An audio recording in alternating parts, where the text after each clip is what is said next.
नमस्कार किसान भाइयों। आज हम गन्ने की फसल में उर्वरक प्रबंधन के बारे में समझेंगे।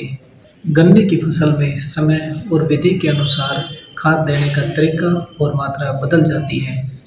आइए इसको हम विस्तार से समझते हैं। खाद बसंतकालीन गन्ने के लिए 60-20-20 नाइट्रोजन, फास्फोरस, पोटास की आवश्यकता रहती है।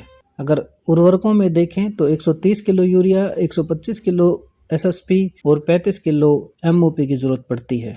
रेटून क्रॉप में नाइट्रोजन की मात्रा बढ़ती है, जो कि 90-20-20 एनपीके की आवश्यकता होती है। अगर उर्वरक में समझे तो 195 किलो यूरिया, 125 किलो एसएसपी और 35 किलो एमओपी की आवश्यकता पड़ती है। शरदकालीन फसल के लिए 60-20-20 एनपीके की जरूरत पड़ती है। अगर उर्वरक में समझे तो 130 किलो यूरिया, 125 किलो एसएसपी और 35 किलो एमओपी की आवश्यकता होती है।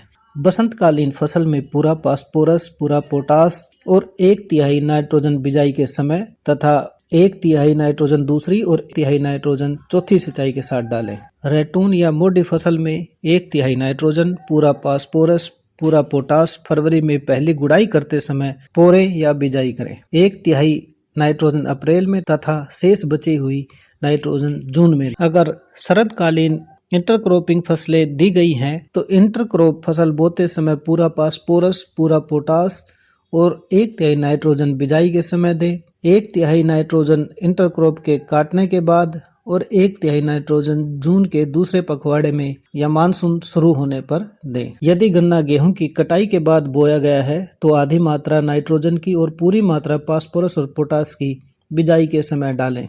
यदि गन्ना बलुई दोमट मिट्टी में बोया जाए तो 10 किलोग्राम जिंक सल्फेट प्रति एकड़ बिजाई के समय ही प्रयोग करें।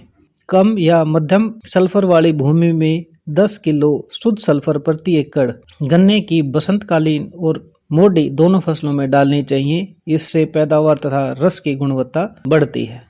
मैं आशा करता हूँ कि आज की जानकारी आपके लिए उपयोगी रही होगी।